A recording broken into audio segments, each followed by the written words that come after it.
I'm Joanna Massey-Lalikas. I'm the Director of Learning and Community Engagement here at the Garden. And it's yet another beautiful day in the garden today, a little bit cooler than yesterday. It's that time of year. You just don't know what you're going to get until you walk out in the morning. So glad you all came to join us today, and really glad to have folks with us in our Zoom audience as well. I would like to hand over the introduction to a very special person from a wonderful foundation. We have with us Georgianne Eubanks, who will do the introduction of Betsy Moyer Green. Thank you so much for being here. Glad to be with you all today. I'm going to ask all the people who are not members of the Green family to raise your hand. Great. So let me suggest that you look around at who didn't raise their hand and be sure and thank them for their involvement in the Paul Green Foundation and their support of so many good programs here in the Triangle and far beyond. I also want to take the liberty to acknowledge Marcia Warren, who is here.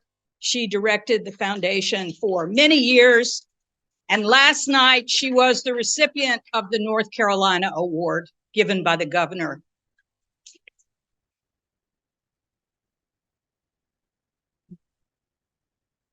So Betsy Green Moyer is a woman of great circumspection and wit. She recently published a book called Stories from My Life, and reading it has made me appreciate again the scope of her life experiences and interests. Betsy went to grade school and high school in Chapel Hill, but perhaps her most important schooling happened at home at the dinner table with her parents, Paul and Elizabeth Green. They entertained many distinguished guests, and they were prone to deep philosophical conversations and musings. Betsy is Paul Green's next to youngest daughter, and her sister Bird is here today. Betsy and her three siblings were given free range of the woods too in Chapel Hill, which led to lots of adventures and knowledge of plants. The four siblings also used to fight over who would get to practice the piano first. Note, this was a good parental strategy. They all took piano lessons, I believe, but Betsy started at age 4, and it took. She's been a singer in many, many groups throughout her life. She taught piano to young people, has directed choirs, and for a time ran a small artist agency, a business, artist management. And today she leads a choral group in the retirement community where she lives in Massachusetts. Betsy married a very accomplished trombone player, and there are not many of those in the world, so they got to do a lot. Bill Moyer and Betsy were able to experience behind the scenes many of the most prominent conductors and orchestras nationally and internationally during their lifetime together. Betsy studied for a year at Carolina, and then she went to Oberlin, that incredible school that has given a launch to so many fine musicians and artists. They met, Bill and Betsy met there, and then they moved, and Betsy went on to study for her master's degree from the New England Conservatory, and they would raise 4 successful children, Fred, Ellen, Annie, and Paul. And lastly, Betsy has served since 1982 on the board of the Paul Green Foundation. She's been a very intentional and thoughtful member of that small board. So before she takes the podium to speak on behalf of the Paul Green Foundation Board, I'd like to present her with a gift and thank her for those years of service. She has decided to retire and make room for some other family members. So Betsy, come on up. I've made this simple. The box is not wrapped. We can lift the lid. This was made by a North Carolina artist in Ashe County, a woman named Hollis Wild, which is a very appropriate name. She is a botanist and a nursery woman, and she has developed this very unique technique of dyeing, and this is silk and wool, with Isn't this eucalyptus beautiful? images. Beautiful.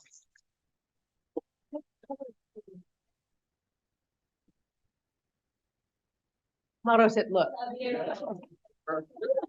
I'll keep it on. Great. Thank Please you. welcome Betsy Moyer. Oh.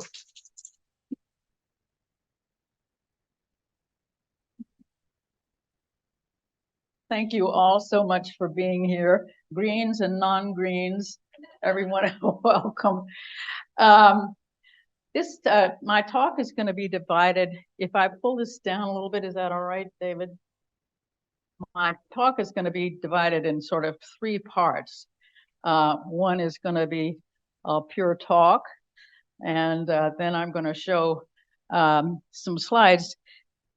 My dad, during his lifetime, he kept 3x5 cards in his breast pocket all the time so that he could make reference to words or whatever, and these were little mnemonics for him, which he eventually arranged alphabetically, and the box that held all these 3x5 cards was about a yard by 2 feet. And eventually these were all alphabetized, and they were resulted in, one moment please, Paul Green's word book, an alphabet of reminiscence. This was published posthumously in 1980. Well, he died in 1981. This was published in 1982.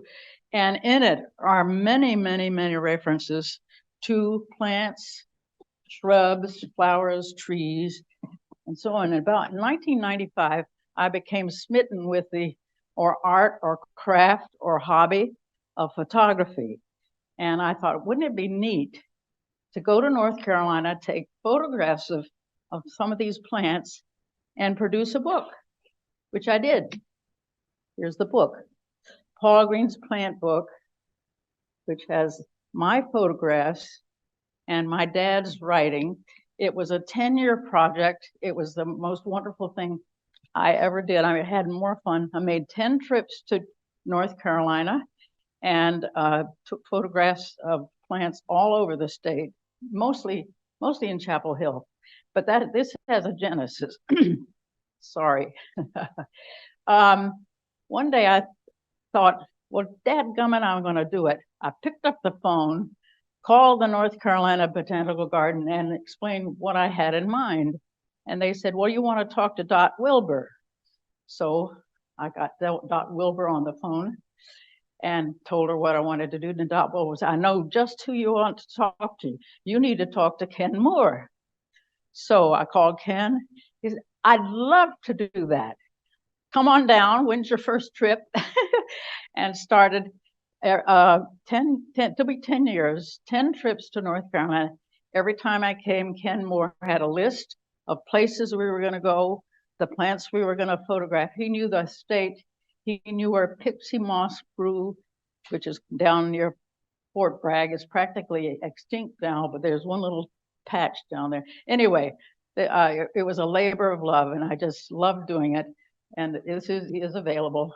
I'm not trying to sell it, but it's available here in hardback copy. But anyway, so well, that will be the second part of my talk. The third part will be Q&A, where you guys can take over.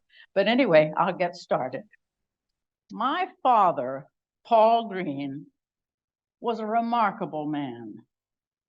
There were a number of seminal events during his early childhood which must have led to his curiosity about everything, especially anything to do with nature, led to his humanity and caring for all human beings, and led to let's call it sharps, his intelligence, his ability later in life to read anything and everything at high speed and retain what he'd read. Perhaps we 4 kids, Bird, who's here, my brother Paul, me, and my sister Janet, we didn't appreciate his extraordinary gifts. We were much more interested in the fun side of our dad. the endless games we played, his efforts to teach us all how to play baseball and even football, our tramps through the 230 or so acres around the house on Greenwood Road, where we did most of our growing up, his instructions in plant and tree identification, which were couched in games of fun and friendly competition. He always said, the best learning takes place in an atmosphere of fun. He was a fun father. In retrospect, I'd have to call him also a Renaissance man, best known now for his literary output, his dramas, one of which won him the Pulitzer Prize in Drama in 1927. That's In Abraham's Bosom. And the subsequent, what he called symphonic dramas, not because they embodied symphonic music, but rather they were a combination of many dramatic elements, dance, dialogue, poetry, a veritable symphony of theatrical experiences wrapped into one event.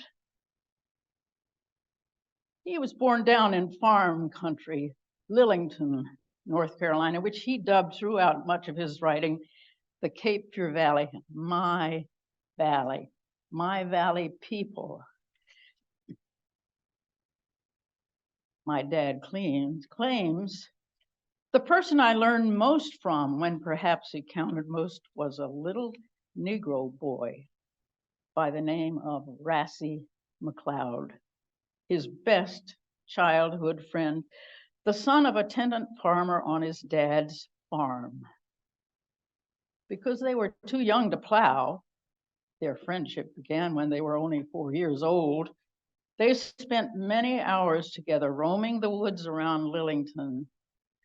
Rassie taught Paul Green how to swim, how to bandage up sores with Jimson weed, how to chew sassafras bark or green pine to get rid of the smell of tobacco.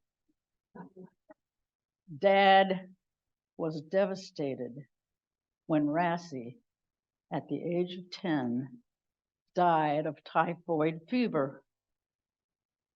My dad blamed his father for this because Mr. Billy Green refused to put screens in the windows of his tenants' shacks, even though Dr. Joe McKay had advised him to do so.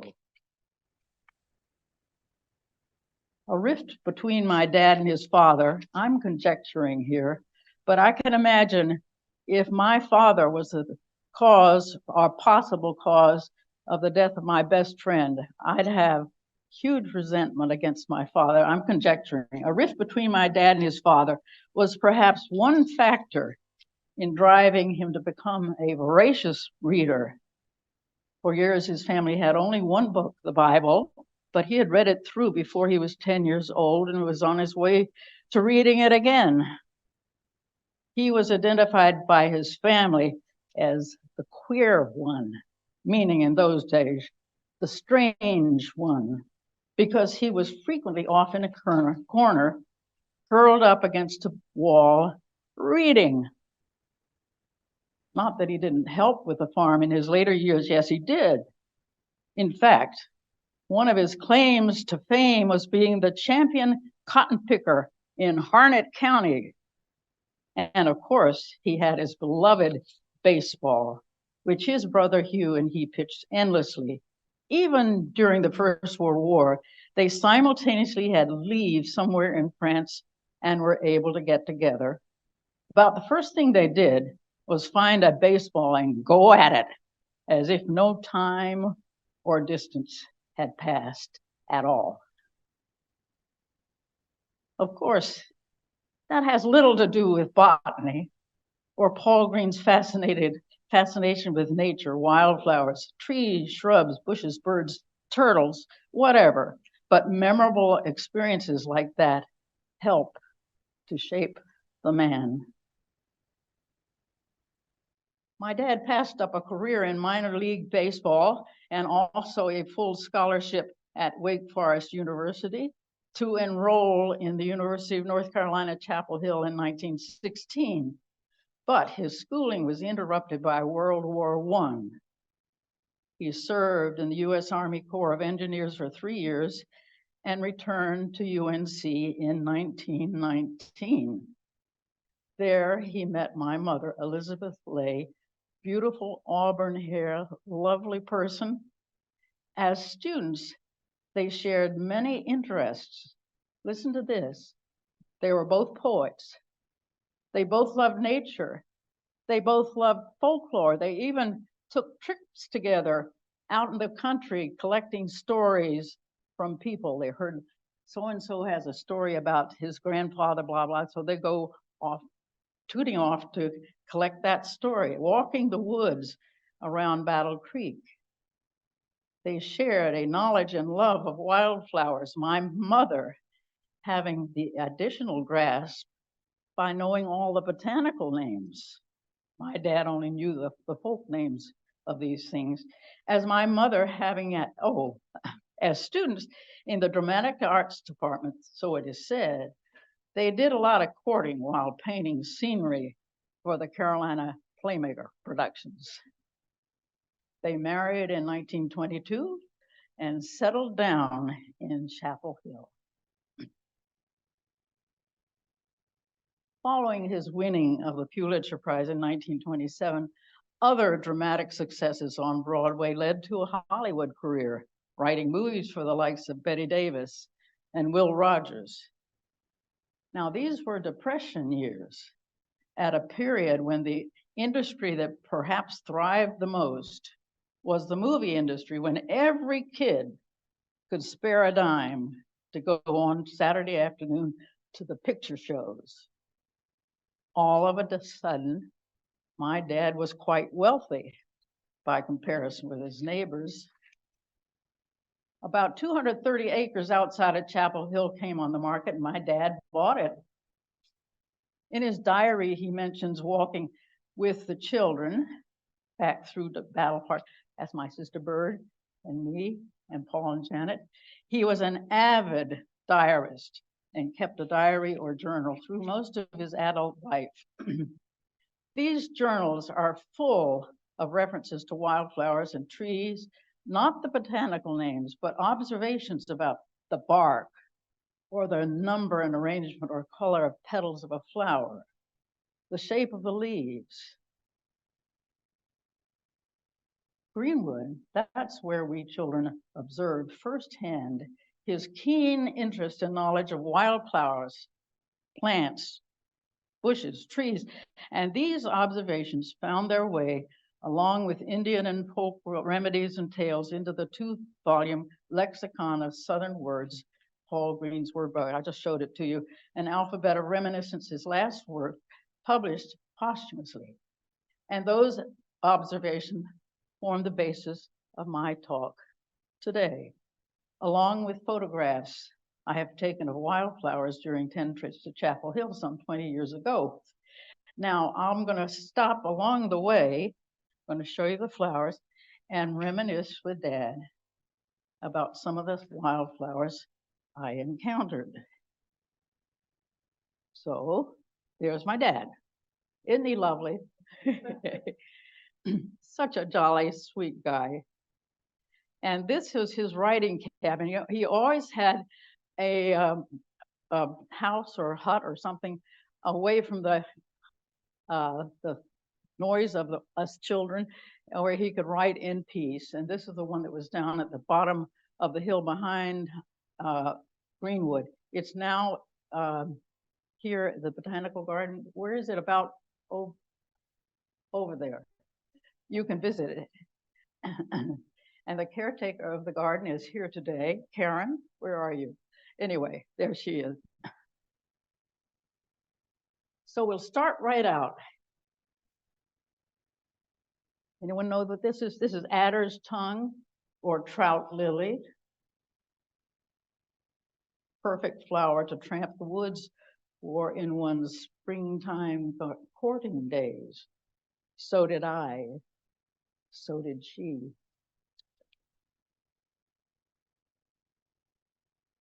Trailing arbutus An early spring creeping plant with very delicate and much admired little flowers. It grows from Michigan to Florida and best on the north side of the Valley Hills. A tincture of the plant was once used for kidney trouble, so the herb artists say. How many miles have my wife and I tramped the woods searching for this shy and heavenly sweet ground laurel? We once found a colony of it just north of Old Barbecue Church near the spring where Flora McDonald and her stalwart husband Alan used to worship and listen to Reverend John MacLeod's sermons delivered in both Gaelic and English.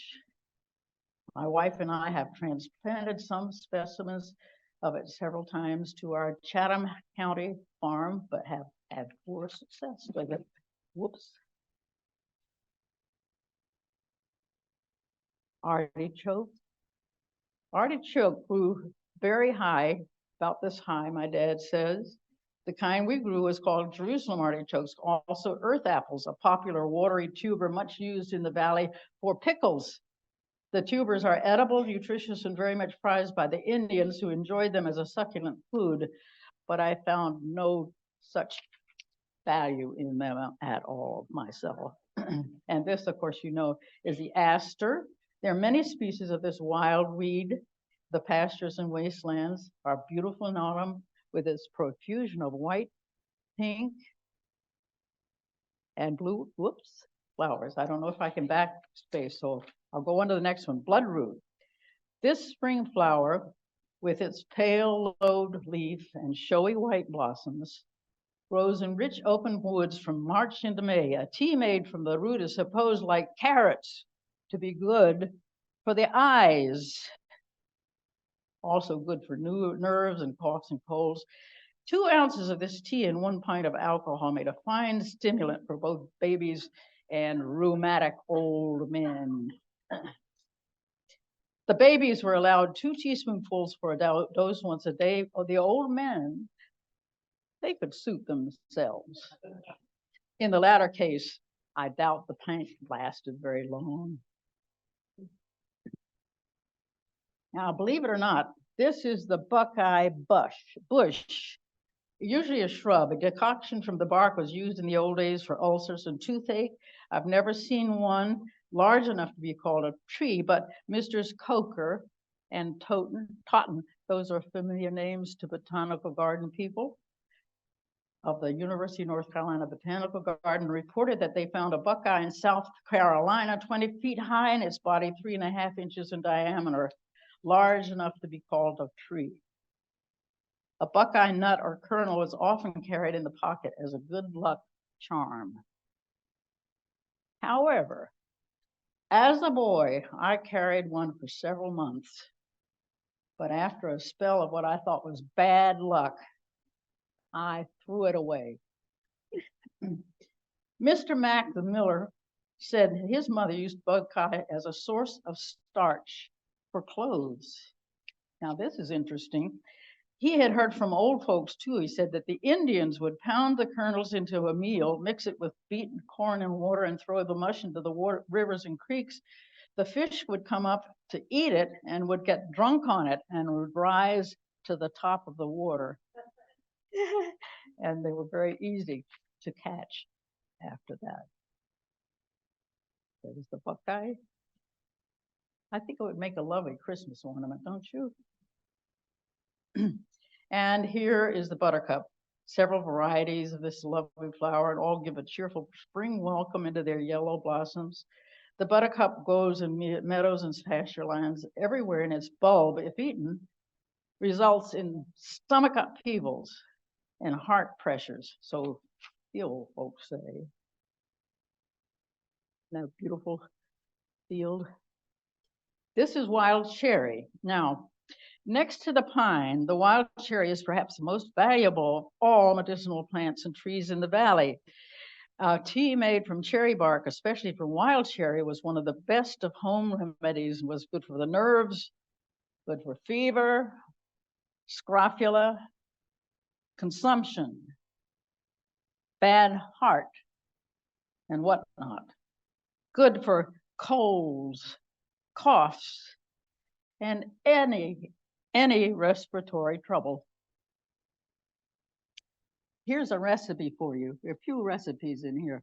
This is for cherry bounce, an old-timey drink made by adding cherries, sugar, and flavoring spices to hard liquor and left to stand overnight or longer. Dr. Joe McKay of Williams Creek, you remember we met him down with the, should have put screens in the windows of his tenant farmers. He was our family doctor and delivered to us of 6 green children, always 6 years apart. I'm going to save that recipe. Okay. One I love. 2 I love. You're picking petals off of the daisy flower, right? 3 I love, I say. 4 I love with all my heart. 5 I cast away. 6 he loves. 7 she loves. 8 they both love. 9 they come. And 10 they tarry. 11 they court. And 12 they, thank you. There's a belief that a bed of oxeye daisies planted near the front door will drive away fleas, ticks, and other pestiferous plants. We all know this one, the dogwood, small, beautiful flowering tree which grows all well under large trees and is common. Here's a picture. This is from Windy Oaks, and there's a dogwood blooming in among the pines. It's common from Canada to Florida and west to Kansas and Oklahoma. Among the valley people is perhaps the favorite of all trees, and its shower of white blossoms over the landscape in spring is a wonder to behold. In autumn, its foliage is beautiful. Whoopsie, can I go back? Yes. Oh, where is it? I'm sorry. Disappeared. I had a beautiful photograph of the fall foliage, but take it from me. It's beautiful. Dogwood toys. We children never saw store-bought stilts, but we made our own out of dogwood blossom, dogwood branches. And this is goldenrod, of course. I have to quote from his diary of October 18, 1934. He mentions goldenrod weighed down with sunshine. Isn't that beautiful? These are hickory nuts. We used to go out in late fall with buckets or toe sacks and gathering the nuts that had fallen to the ground, most of them already hulled or partly hulled from striking the earth, and then came the cracking by the fireside and digging the goodies out. And this is a story. It's pretty long, but I think it's not too long for us. Roger and Corliss. Then there was the business of Roger Bethune and Corliss Neal. They were best of friends, loved to get drunk together. They got into a fight one day in Fayetteville, and Corliss broke out one of Roger's eye teeth, root and all. Being a blacksmith and a tooth puller too, Corliss made Roger a new tooth out of a piece of hickory wood, then drove it into his jaw and said, "Now, Roger, you're fixed good as new." There, as I said, they were like to drink. They were drunk at the time, of course. And Corliss was as addled as Roger was. Next day, when Roger sobered up, his new eye tooth gave him a fit.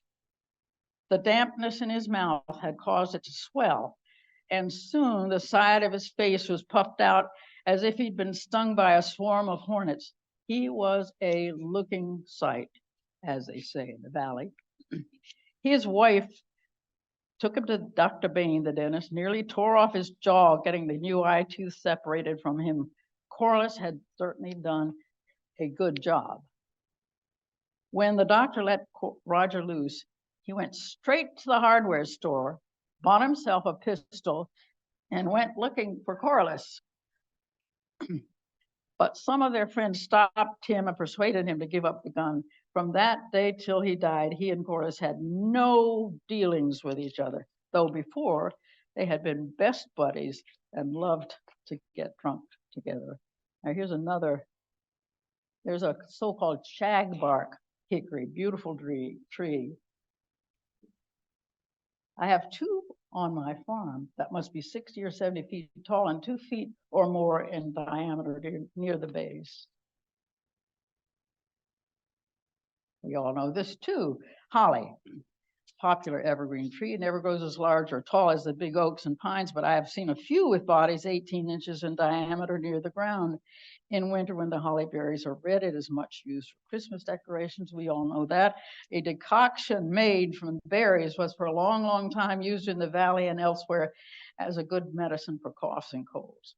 Also, the bark of this tree, when chewed, was good for your teeth. Now, that's the photograph I was looking for. No. Okay, this is the dogwood fall foliage that I was looking for and couldn't find. I'm sorry, I put it in the wrong place. It should be back with the dogwood, sorry. Anyway, now this is a holly tree that I just looked at 2 hours ago on the lawn of Old Lister Road Inn. That's what my mom and dad used to call Windy Oaks Farm. That was the last place they lived. But there's this marvelous holly tree there. Now, this is some of the photographs in my book were taken by my sister Bird. Wonderful photograph of Jimson weed. You remember that's the one you can chew up the weed and put it on a sore and it'll help to heal the sore. But anyway, asthma weed, Jamestown weed, thornapple, a heavy-leaved, erect, poisonous weed with pale violet, malodorous trumpet-shaped flowers, sometimes referred to as angel's trumpet. It has spiny seed pods, and these seeds, when eaten, can cause death, it is said. It springs up quickly in neglected vegetable gardens and in waste. Here's a little story about Jimson weed. Dr. Leonard Fields, our family physician for 40 years or more, told me of Jimson weed's power in the treatment of asthma. He had a patient and was treating him regularly with atropine, or atropine. How do you say atropine? Days passed and his patient didn't show up for his regular dose. One day, Dr. Fields met him on the street in Chapel Hill and asked him, "How are you getting along?" He said, "Show fine," said the boy.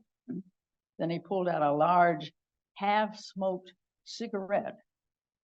He told the doctor that his grandmother had put him up to smoking dried Jimson weed leaves, and she was curing him up. The old woman was right in her treatment, said Dr. Fields. The weed has the same drug in it with which I have been treating my patients. Ooh, here's a little something. A tea made from its leaves was supposed to be good to help a mother to a quick recovery from the pains of childbirth. Also, it was recommended in the treatment of syphilis. There are quite a few treatments for syphilis in the word book, by the way. Makes you wonder.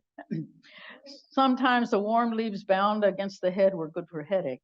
Collard or Jimson leaves wilted in the oven could take the fever out of swellings. A pound of beaten fresh green leaves mixed with 3 pounds of lard made a good grease rubbing for women's inflamed breasts during nursing.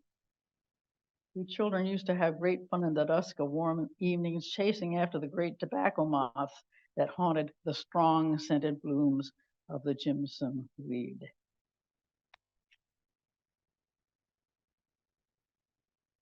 longleaf pine, long straw or long needle pine. Once the tree glory of the valley, as well as most of eastern North Carolina below the fall line. For a time, these trees were sources of income for people in lumber, turpentine, and tar. And of course, you can guess what happened. They were over farmed. The great trees are all gone now, save a few patches preserved here and there, as on the James Boyd Estate in Southern Pines, now the Weymouth Center for the Arts and Humanities. However, the stumps of these great trees stay on, and they're a great source of lightwood. And I can remember my parents, when they would come to visit Bill and me in Boston, they bring a little bundle of lightwood sticks so we could have ease in starting our fires in our fireplaces.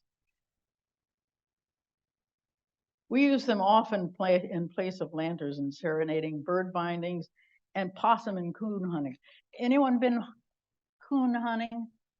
Has anyone been possum hunting here? I have. Bird, you have. Possum hunting? We went possum hunting as kids.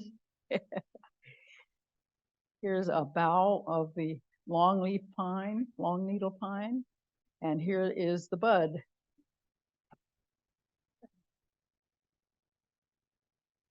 Lovely little spray.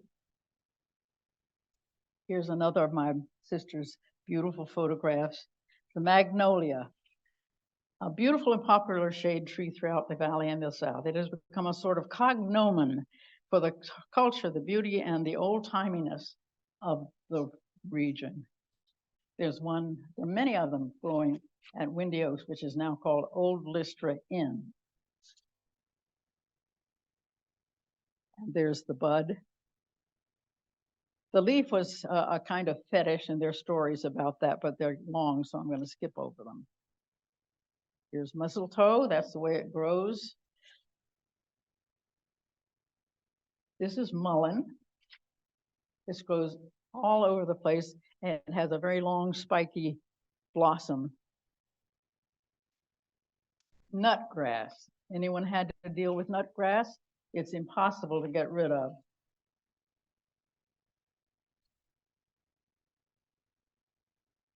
This is the passion flower, or maypop. The purple bloom of this flower is one of the most beautiful imaginable, and it has taken on a certain sort of symbolism in which the center of the big purple bloom represents the Trinity. You can see that. Surrounded by the 12 apostles, see that? Go out into the fields in May or June and see for yourself in studying the bloom. In the late summer, it bears a soft, pulpy fruit about the size of an egg. The juice squeezed from the leaves and dried made a good medicine for croup and children's pains. A poultice made of warm leaves was also good for neuralgia and the toothache. When it is well ripened and yellow, the pulpy, watery insides are sweet to the taste and good for eating. Now here's a story about maypoplars. We boys used to have great fun, especially on Sundays, when we'd slip away from the old folks and go far down in the cornfields where the maypops, after the crops were laid by, were growing all over the ground, and their long, oblong pods of fruit were prolific. We would gather these maypops and organize ourselves in opposing parties and go to it, throwing these at one another. As a boy, I visited some friends up near Kipling. These boys made fun of us who played war with maypops. They played war with rocks. I got in the war with one of them. First thing I knew, a big rock had laid me cold when it hit me on the side of the head. From then on, my admiration for the Kipling boys was unbounded. Persimmon? Who's tasted a sour persimmon? Anybody? Ah, they're unbelievably sour. Usually pronounced simmon, often called possum apple, a popular wild fruit in the valley. A liquid concoction from the inner bark of the persimmon tree is supposed to be one of the best gargles for ulcerated or sore throats. According to Uncle Beverly Beth Lassiter, he has stopped many a coming bad cold by use of this gargle. And then there's a recipe for real recipe for persimmon beer. Our best drinks used to be cinnamon beer, or a good tonic for both children and grown-ups. I remember when I was a boy, we used to make a big keg or a small barrel of our house. We'd mash up, say, a bushel of ripe persimmons after the first frost had struck, mix that well with 1/2 bushel of wheat bran. Sometimes we would mash up sweet potatoes, and we'd add some 12 gallons of fresh spring water and 3 or 4 ounces of hops. Next, we'd take a clean barrel, cover the bottom with broom straw up to a few inches above the spigot level, and lay a few dozen ripe honey locusts on the straw. Then we would pour the new mixture into the barrel and let it stand 3 or 4 weeks in a warm place. If we wanted to draw the beer off, put it in jugs or bottles and store it in a cool place. From then on, we were supposed to have a fine beverage for our tables and for our friends on any occasion. Man never could drink enough to get drunk on it, and now that legitimate beer has come in, making a persimmon beer is just about passed out. Nobody does it anymore. That is the persimmon blossom. It's only about a 1/4 of an inch long. It's teensy. This is pokeweed. We all got pokeweed. We got it up in Boston, and we got it down here too. And here's a little story. Mr. Miller told me this story. Take the case of old Mr. McIntyre Pruitt, who lived down near Linden. He lived to be so old, and in his later years, he walked like he was squatting down. And when he couldn't walk anymore, he lay up in his little house there, nothing but a bed full of bones, and green as dry of life as a basket of chips. After he quit moving and breathing any at all, the neighbors waited a week to be sure he was dead, and then they buried him. You ask me how old he was? I don't know. Some say he was 100. Some say he was 125. Anyhow, I remember his telling me once when I was a shirt-tailed boy about the time George Washington drove through the country there to the east, and all the people in Tarboro went wild and fired off their 1-pound cannon in celebration. Yes, he said he was a grown young man himself at the time. And you know what made him live so long? I asked him that once. And he looked at me out of his little squeezed up eyes, and he said, "My poke salad, he said. They say he used to eat it by the peck.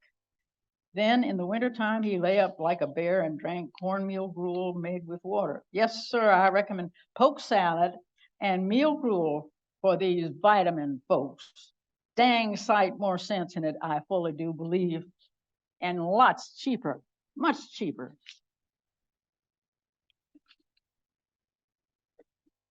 There's the pokeberry. We have that up in Massachusetts. Oh, let's see, here's some more. One of the best folk remedy plants in the valley. 1 ounce of dried root mixed with a pint of water and 2 tablespoons given as a dose was supposed to be, here's another one, a good treatment for chronic syphilis. I don't know what's the difference between syphilis and chronic syphilis, but anyway. An ointment made from the root was good for all kinds of skin diseases, and if the ointment was mixed with lard and the children's heads rubbed with it at night, every nit and louse would soon disappear. Indian runners on long journeys used to chew the leaves to quench the thirst, so it was said.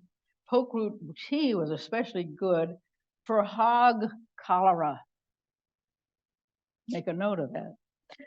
The leaves and the berries, sometimes called pigeon berries, and the roots are purgative and narcotic. A tincture of the ripe berries has been used as a popular remedy for chronic rheumatism, and the juice has been used for tumors, cancers, hemorrhoids, and for all kinds of troubles.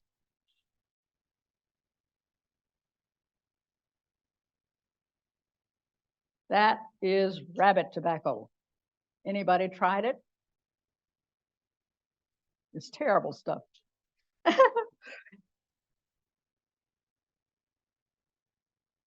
And this is redbud tree, Judas tree.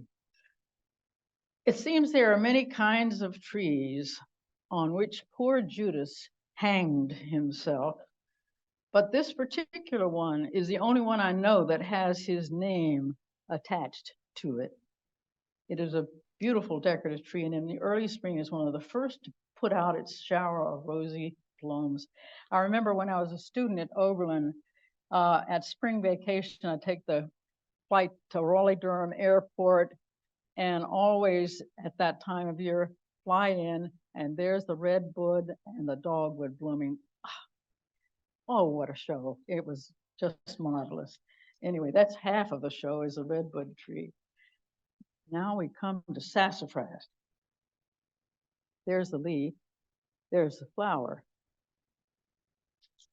Sassafras is also called ague tree, sassafras, a common small tree found throughout the valley. The sassafras has an ancient and honorable history. It was especially fancied in the late Elizabethan England because of Sir Walter Raleigh's colonists on Roanoke Island, sending back sassafras bark and roots to be used medicinally. In the valley, we used to make tea of the roots, and it was supposed to be a very healthful drink. Sometimes it was good to thin the blood of children who were getting too bouncy and too wild. Ever tried it? No. The doctors would prescribe sassafras tea in the old days rather than prescribing bleeding because it was supposed to thin the blood.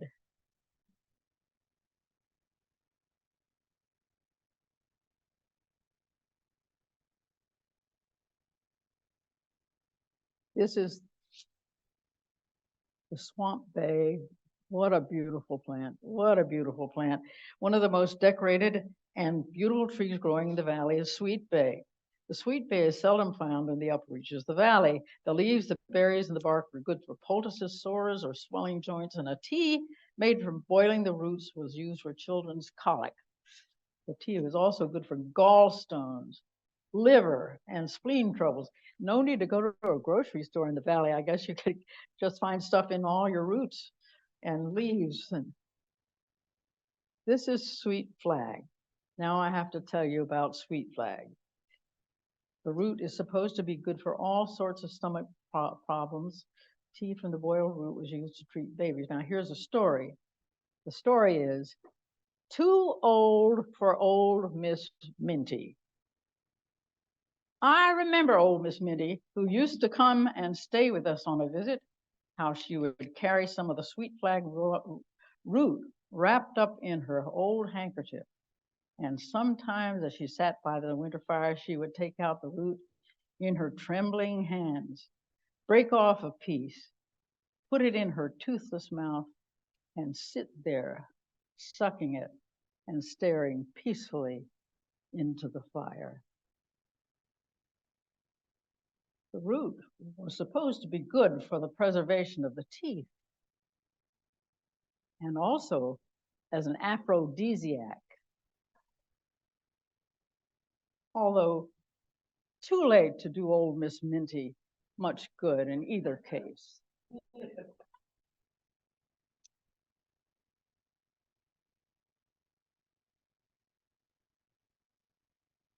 That's toad flax. It's one of its distinctions that some species are annual, some are biennial, and some are perennial. Here's a whole field of toad flax. And you can't talk about wildflowers of North Carolina without bringing up the Venus flytrap, or the flytrap. This is certainly one of the world's most unique plants. The two-lobed leaf of these small perennials is red inside and attracts insects which like to enjoy the spread out viand. The lobes, about an inch or more long, suddenly close over their quarry and devour it by absorption. The eating done, they open again and offer their apparently innocent food to the needy. This plant used to be prolific in the lower part of the valley. A few years ago, one could see it for sale on the streets of Chapel Hill. It is now protected by law. And I want you to observe, if I can.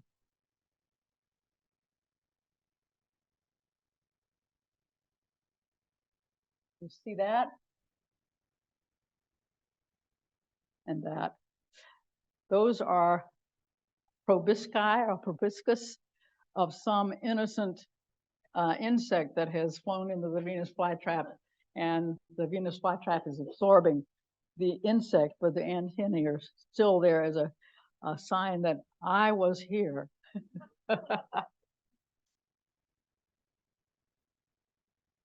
And last but not least, wake robin, birthroot, bumblebee root, daffodilly, ground lily, Indian shamrock, red Benjamin trillium. Although its name refers to the waking of the robins, the plant comes to leaf usually long after the robins have already waked up and gone on their way north. This bulbous plant grows in rich, shady woodland soils and goes by a dozen or more different names. The roots of the wake robin are astringent and tonic. And I'll close with this little poem. Daffodil Lily has now come to town in a red petticoat and a green gown. That's all. The end.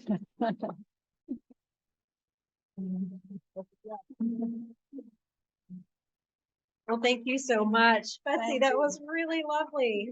Thank you. We have about 5 minutes for some questions from the audience. Does anybody have questions? I'll bring the microphone around to you. Thank you. You can answer this one. I'm a garden guide here, and the cabin is always an attraction for our guests, especially the children. And I tell them about you and your sisters and brothers growing up with the cabin in your backyard. So I wonder if you would share some memories of the cabin and your father's use of it. Oh, well, the cabin was my, I have two very distinct memories. My dad, believe it or not, was a chain smoker. He smoked Raleigh cigarettes, and I was an avid collector of Raleigh coupons that came on the, so I'd often trot down the hill to the cabin. Doogie, are you through with your cigarette yet? His nickname was Doogie. No, I'm not through with it. Come back later. So he'd smoke 3 or 4 packs a day, and I was standing there waiting for the coupons. That's one of my. Now, when I was 10, he stopped smoking cold turkey and stopped drinking. I mean, he wasn't a drunkard, but he did like he was a party. They were great party people, my parents. So both of those he gave up at age 10, and he didn't smoke or drink after that. But anyway, quite a remarkable. Now let's see the other thing. Oh yes, the cabin was a great place for us kids to have slumber parties, or we had, it was a great place, mecca for our children, for the children, the 4 children, to have parties or whatever. Oh, and Halloween, we'd all gather and lie down with the fire going, and Duke would tell ghost stories. Maybe Bird has some more memories. Anyway, those are some of mine.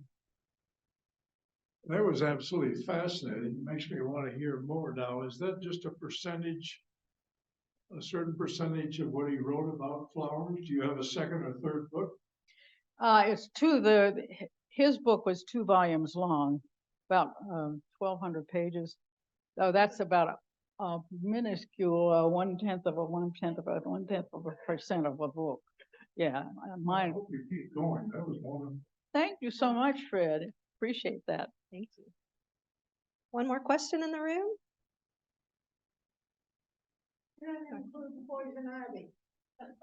I've got poison ivy in there. Oh, I've got scars to attest to my dealings with poison ivy. Yes, it's there. I don't think, yeah. Was it you wanted to get out of school so help themselves with poison ivy? Oh, Nancy, you would bring that up. Joanna. Me on my wrist. And had to hide my hand to be sure nobody would see it. Birdie, I didn't remember that. We have Oh, one more we were a question naughty back here. bunch. Well, part of the reason we were a naughty bunch is that my parents were extremely busy.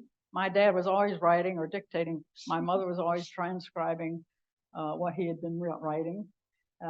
And we kids we were wandering around those 203 acres barefoot, getting bitten by snakes and things like that. And we were unsupervised. The Negro help did more to raise us than our parents, I would say. I think they thought the way to bring up children is to be a good example. So tutelage was by example, I would say.